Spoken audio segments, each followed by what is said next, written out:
ਬਿਸਮਿल्लाहिर्रहमानिर्रहीम अस्सलाम वालेकुम। एक आदमी सी ते ਉਹਨੇ ਇੱਕ ਤੋਤਾ ਰੱਖਿਆ ਸੀ। ਤੋਤਾ ਉਹ ਜਿਹੜਾ ਬੋਲਣ ਵਾਲਾ ਹੁੰਦਾ ਨਾ, ਜਿਹਨੂੰ ਰਾਤ ਤੋਤਾ ਆਂਦੇ ਨੇ, ਉਹ ਗੱਲਾਂ ਵੀ ਕਰਦਾ ਸੀ। ਜਦੋਂ ਉਹ ਮਾਲਕ ਜਿਹੜਾ ਹੈ ਕਿਤੇ ਬਾਹਰ ਜਾਂਦਾ ਸੀ ਤੇ ਉਹਨੂੰ ਮੈਸੇਜ ਦਿੰਦਾ ਸੀ, ਤੇ ਜਦੋਂ ਉਹ ਘਰ ਆਉਂਦਾ ਸੀ ਤੇ ਉਹਨੂੰ ਵੈਲਕਮ ਵੀ ਕਰਦਾ ਸੀ। ਮਾਲਕ ਉਹਦਾ ਬੜਾ ਖਿਆਲ ਰੱਖਦਾ ਸੀ, ਉਹਨੂੰ ਚੂਰੀ ਪਾਉਂਦਾ ਸੀ, ਉਹਦੇ ਆਰਾਮ ਦਾ ਖਿਆਲ ਰੱਖਦਾ ਸੀ। ਇੱਕ ਦਿਨ ਮਾਲਕ ਜਿਹੜਾ ਹੈ ਨਾ, ਉਹ ਕਿਤੇ ਸਫ਼ਰ ਤੇ ਚੱਲਿਆ ਤੇ ਉਹਨੇ ਤੋਤੇ ਨੂੰ ਕਿਹਾ ਵੀ ਮੈਂ ਫਲਾਂ ਫਲਾਂ ਇਲਾਕੇ ਦੇ ਵਿੱਚ ਚੱਲਿਆ, ਤੂੰ ਕੋਈ ਚੀਜ਼ ਤਾਂ ਨਹੀਂ ਮੰਗਵਾਉਣੀ ਉਧਰੋਂ।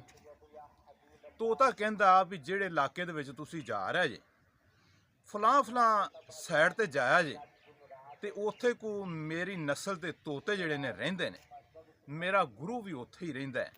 ਤੇ ਤੁਸੀਂ ਜਦੋਂ ਫਲਾਂ ਵੱਡੇ ਦਰਖਤ ਦੇ ਥੱਲੇ ਜਾਓਗੇ ਤੇ ਉਹਦੇ ਉੱਤੇ ਉਹ ਤੋਤੇ ਬੈਠੇ ਹੁੰਦੇ ਨੇ ਹਰ ਵਕਤ। ਜਦੋਂ ਉੱਥੇ ਜਾਓਗੇ ਤੇ ਮੇਰਾ ਸਲਾਮ ਜਿਹੜਾ ਉਹਨਾਂ ਨੂੰ ਕਹਿ ਦੇਣਾ, ਤੇ ਮੈਂ ਚੀਜ਼ ਹੋਰ ਕੋਈ ਨਹੀਂ ਮੰਗਵਾਉਣੀ। ਇਹ ਅਗਰ ਤੁਸੀਂ ਸਲਾਮ ਕਹਿ ਦਿੱਤਾ ਤੇ ਮੇਰੇ ਵਾਸਤੇ ਇਹ ਬੜੀ ਸਾਦਤ ਹੈ। ਮਾਲਕ ਸਫ਼ਰ ਤੇ ਚਲਾ ਜਾਂਦਾ ਹੈ। ਜਿਹੜੇ ਇਲਾਕੇ ਦੇ ਵਿੱਚ ਉਸ ਦੇ ਪਾਲਤੂ ਤੋਤੇ ਨੇ ਕਿਹਾ ਸੀ, ਉਹ ਉੱਥੇ ਜਾ ਕੇ ਤੇ ਉਹਨੇ ਗੌਰ ਕੀਤਾ, ਉਹਨੂੰ ਉਹ ਦਰਖਤ ਮਿਲ ਜਾਂਦਾ ਹੈ ਜਿੱਥੇ ਰਾਤ ਤੋਤੇ ਜਿਹੜੇ ਨੇ ਆਪਣਾ ਬਸੇਰਾ ਕਰਕੇ ਰਹਿੰਦੇ ਸੀ, ਤੇ ਉੱਥੇ ਹੀ ਉਹਨਾਂ ਦਾ ਗੁਰੂ ਸੀ।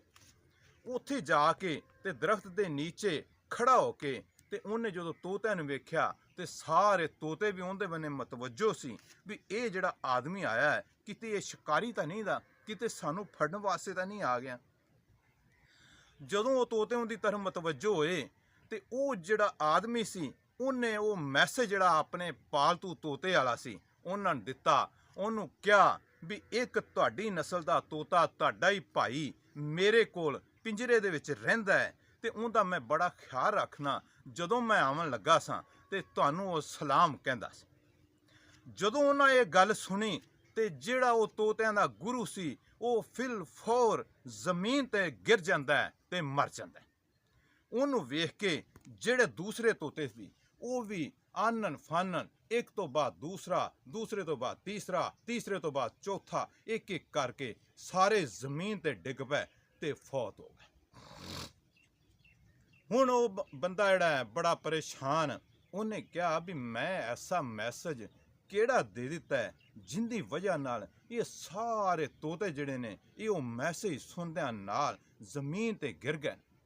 ਉਹਨੇ ਆਪਣੇ ਦਿਲ ਦੇ ਵਿੱਚ ਸੋਚਿਆ ਵੀ ਇਹਨਾਂ ਨੇ ਉਹ ਮੈਸੇਜ ਲੈ ਕੇ ਤੇ ਅਫਸੋਸ ਦਾ ਇਜ਼ਹਾਰ ਕੀਤਾ ਹੈ ਵੀ ਉਹ ਸਾਡਾ ਸਾਥੀ ਜਿਹੜਾ ਹੈ ਉਹ ਸਾਡੇ ਤੋਂ ਬੜਾ ਦੂਰ ਹੈ, ਤੇ ਆਪਣੀ ਉਦਾਸੀ ਜ਼ਾਹਿਰ ਕੀਤੀ ਹੈ, ਤੇ ਉਹ ਜਿਹੜਾ ਉਹਦੀ ਵਜ੍ਹਾ ਨਾਲ ਇਹਨਾਂ ਨੂੰ ਦਿਲ ਦਾ ਅਟੈਕ ਹੋ ਗਿਆ ਹੈ ਤੇ ਇਹ ਮਰ ਗਏ।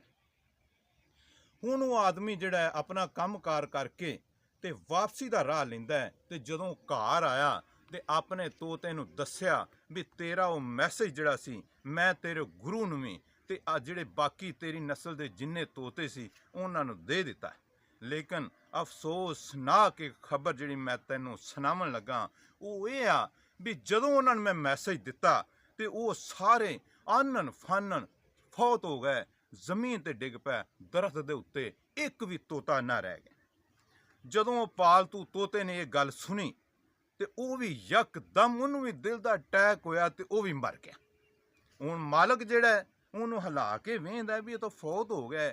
ਉਹਨੇ ਚੁੱਕਿਆ ਤੇ ਆਪਣਾ ਬਾਸਕਟ ਦੇ ਵਿੱਚ ਫੈਂਕ ਦਿੱਤਾ ਤੇ ਬੜਾ ਅਫਸੋਸ ਕੀਤਾ। ਹੁਣ ਉਹ ਸੋਚ ਰਿਹਾ ਸੀ ਵੀ ਉਹ ਵੀ ਤੋਤੇ ਮਰ ਗਏ ਨੇ ਤੇ ਜਿਹੜਾ ਮੇਰਾ ਪਾਲਤੂ ਤੋਤਾ ਹੈ ਇਹ ਵੀ ਮਰ ਗਿਆ, ਇਹਦੀ ਅਸਲ ਵਜ੍ਹਾ ਕੀ ਹੈ। ਇੰਨੀ ਦੋ ਦੇਰ ਨੂੰ ਜਿਹੜਾ ਪਾਲਤੂ ਤੋਤਾ ਸੀ ਉਹ ਆਪਣੀ ਬਾਸਕਟ ਦੇ ਵਿੱਚੋਂ ਉੱਡਿਆ ਤੇ ਮੰਡੇਰ ਤੇ ਜਾ ਕੇ ਬੈਠ ਜਾਂਦਾ ਹੈ, ਉੱਥੋਂ ਦਰਖਤ ਤੇ ਚਲਾ ਜਾਂਦਾ ਹੈ। ਤੇ ਉਹ ਆਦਮੀ ਜਿਹੜਾ ਬੜਾ ਹੈਰਾਨ ਹੁੰਦਾ ਹੈ ਵੀ ਇਹ ਤੋਤਾ ਪਹਿਲੋਂ ਮਰ ਗਿਆ ਸੀ, ਹੁਣ ਇਹ ਜ਼ਿੰਦਾ ਹੋ ਗਿਆ।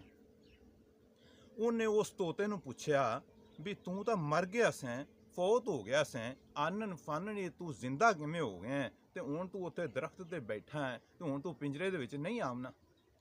ਉਸਨੇ ਕਿਹਾ ਮਾਲਕ, ਜਦੋਂ ਜਾ ਕੇ ਤੂੰ ਮੈਸੇਜ ਮੇਰੇ ਨਾਲ ਦੇ ਤੋਤਿਆਂ ਨੂੰ ਦਿੱਤਾ ਸੀ ਤੇ ਉਹਨਾਂ ਨੇ ਮੈਨੂੰ ਇੱਕ ਮੈਸੇਜ ਭੇਜਿਆ ਸੀ, ਉਹਨਾਂ ਮੈਨੂੰ ਕਿਹਾ ਵੀ ਮਰਨ ਤੋਂ ਪਹਿਲੋਂ ਮਰ ਜਾਓ, ਅਗਰ ਤੁਸੀਂ ਆਜ਼ਾਦੀ ਹਾਸਲ ਕਰਨੀ ਹੈ ਤੇ ਮਰਨ ਤੋਂ ਪਹਿਲੋਂ ਮਰ ਜਾਓ। ਉਹ ਮਰੇ ਨਹੀਂ ਸੀ, ਉਹਨਾਂ ਇੱਕ ਡਰਾਮਾ ਕੀਤਾ ਸੀ, ਐਕਟਿੰਗ ਕੀਤੀ ਸੀ ਮਰਨ ਦੀ। ਜਦੋਂ ਤੁਸੀਂ ਆ ਗਏ ਸਾਜੇ ਤੇ ਉਹ ਵੀ ਜ਼ਿੰਦਾ ਹੋ ਕੇ ਦਰਖਤਾਂ ਦੇ ਉੱਤੇ ਚਲੇ ਗਏ ਸੀ। ਤੇ ਮੈਨੂੰ ਉਹਨਾਂ ਇਹ ਮੈਸੇਜ ਭੇਜਿਆ ਵੀ ਤੂੰ ਵੀ ਐਵੇਂ ਮਰ ਜਾ ਜੇ ਪਿੰਜਰੇ ਦੇ ਵਿੱਚੋਂ ਨਿਕਲਣਾ ਹੀ ਤਾਂ। ਜਦੋਂ ਮੈਂ ਇਹ ਮੈਸੇਜ ਸੁਣਿਆ ਤੇ ਮੈਂ ਵੀ ਮਰ ਗਿਆ। ਤੁਸੀਂ ਮੈਨੂੰ ਮਰਿਆ ਸਮਝਿਆ ਤੇ ਬਾਸਕਟ 'ਚ ਸੁੱਟ ਦਿੱਤਾ ਤੇ ਮੈਂ ਆਜ਼ਾਦ ਹੋ ਗਿਆ। ਹੁਣ ਮੈਂ ਇੱਥੇ ਆ ਜਿਹੜਾ ਆਪਣੇ ਦਰਖਤ ਦੇ ਉੱਤੇ ਬੈਠਾ। ਇਹ ਗੱਲ ਸੁਣਾਉਣ ਦਾ ਮਕਸਦ ਜਿਹੜਾ ਹੈ ਇਹ ਆ ਵੀ ਹਰ ਆਦਮੀ ਜਿੰਦੇ ਕੋਲ ਕੋਈ ਨਾ ਕੋਈ ਇਖਤਿਆਰਾਤ ਨੇ, ਉਹਨਾਂ ਨੂੰ ਚਾਹੀਦਾ ਹੈ ਵੀ ਮਰਨ ਤੋਂ ਪਹਿਲੋਂ ਮਰ ਜਾਣ। ਜਿਹੜਾ ਬੰਦਾ ਹੈਡ ਮਾਸਟਰ ਹੈ ਤੇ ਉਹਨੂੰ ਪਤਾ ਹੈ ਵੀ ਮੇਰੀ ਇੱਕ ਲਿਮਟ ਹੈ, ਉਹਨੂੰ ਉਸ ਨੌਕਰੀ ਦੇ ਦਰਮਿਆਨ ਦੇ ਵਿੱਚ ਰਹਿ ਕੇ ਤੇ ਆਪਣੇ ਅੱਛੇ ਕੰਮ ਕਰਨੇ ਨੇ, ਇਨਸਾਫ ਕਰਨਾ ਹੈ। ਕਲਰਕਾਂ ਵਾਸਤੇ ਵੀ ਇਹ ਹੀ ਹਦਾਇਤ ਹੈ ਵੀ ਜਿੰਨੀ ਉਹਨਾਂ ਦੀ ਇੱਕ ਲਿਮਟ ਹੈ, ਰਿਟਾਇਰ ਹੋਣ ਤੋਂ ਪਹਿਲੋਂ ਜਿੰਨਾ ਕੰਮ ਉਹਨਾਂ ਦੇ ਮੁਤਲਕ ਹੈਗਾ, ਜਿਹੜੇ ਮਤਹਿਤ ਉਹਨਾਂ ਦੇ ਨੇ, ਉਹਨਾਂ ਦੇ ਉੱਤੇ ਸਿਲਾ ਰਹਿਮੀ ਕਰਨਾ। ਜਿਹੜੇ ਥਾਣੇਦਾਰ ਨੇ, SHO ਨੇ, ਵਕੀਲ ਨੇ, ਡਾਕਟਰ ਜਿਹੜੇ ਨੇ, ਜਿਹੜੀਆਂ ਇੰਨੀਆਂ ਫੀਸਾਂ ਲੈਂਦੇ ਨੇ ਪੈ, ਉਹਨਾਂ ਨੂੰ ਵੀ ਇਹ ਪਤਾ ਹੋਣਾ ਚਾਹੀਦਾ ਹੈ ਵੀ ਸਾਡੀ ਉਮਰ ਦੀ ਇੱਕ ਲਿਮਟ ਹੈ। ਉਸ ਤੋਂ ਬਾਅਦ ਜਦੋਂ ਅਸੀਂ ਬੁਢਾਪੇ ਦੇ ਵਿੱਚ ਚਲੇ ਗਏ ਤੇ ਸਾਨੂੰ ਕਿਸੇ ਨੇ ਪੁੱਛਣਾ ਨਹੀਂ। ਇਹ ਚੀਜ਼ ਜਿਹੜੀ ਹੈ ਇਹ ਉਹਨਾਂ ਵਾਸਤੇ ਵੀ ਹੈ ਵੀ ਜਿਹੜੀ ਇੱਕ ਕੰਜਰੀ ਕਹਿ ਲਓ ਜਾਂ ਫਾਸ਼ਾ ਔਰਤ ਹੈ, ਉਹਨੇ ਆਪਣੇ ਕੋਠੇ ਦੇ ਉੱਤੇ ਜ਼ੇਬੋ ਜ਼ੀਨਤ ਕਰਕੇ ਆਪਣਾ ਕੰਮ ਚਲਾਇਆ, ਉਹਨੂੰ ਵੀ ਇਹ ਪਤਾ ਹੋਣਾ ਚਾਹੀਦਾ ਹੈ ਵੀ ਉਸ ਲਿਮਟ ਦੇ ਵਿੱਚ ਇੱਕ ਵਕਤ ਆਵੇਗਾ, ਉਹਦਾ ਹੁਸਨ ਖਤਮ ਹੋ ਜਾਏਗਾ, ਉਹਦੀ ਜਵਾਨੀ ਖਤਮ ਹੋ ਜਾਏਗੀ, ਉਹਨੂੰ ਕਿਸੇ ਨੇ ਪੁੱਛਣਾ ਨਹੀਂ। ਤੇ ਜਿਹੜੀ ਤੌਬਾ ਹੁੰਦੀ ਹੈ ਜਦੋਂ ਬੰਦਾ ਜਵਾਨ ਹੋਵੇ, ਬਾ ਇਖਤਿਆਰ ਹੋਵੇ। ਉਹ ਕਿਸੇ ਨੇ ਫਾਰਸੀ ਦੇ ਵਿੱਚ ਇੱਕ ਸ਼ੇਰ ਕਿਹਾ ਸੀ, ਦਰ ਜਵਾਨੀ ਤੌਬਾ ਕਰਦਨ ਸ਼ੇਵਾਏ ਪਗੰਬਰੀ ਵਕਤ ਪੀਰੀ ਗੁਰਗ ਜ਼ਾਲਮ ਮੇ ਸ਼ਵਾਦ ਪਰਹੇਜ਼ਗਾਰਮ। ਅਗਰ ਤੁਹਾਨੂੰ ਇਹ ਮੇਰੀ ਵੀਡੀਓ ਅੱਛੀ ਲੱਗੀ ਹੈ, ਗੱਲਬਾਤ ਅੱਛੀ ਲੱਗੀ ਹੈ ਤੇ ਅੱਗੇ ਸ਼ੇਅਰ ਕਰ ਦੇਣਾ। ਅਸਲਾਮੁ ਅਲੈਕੁਮ ਵਰਹਿਮਤੁல்லாਹਿ ਵਬਰਕਾਤੁਹੂ।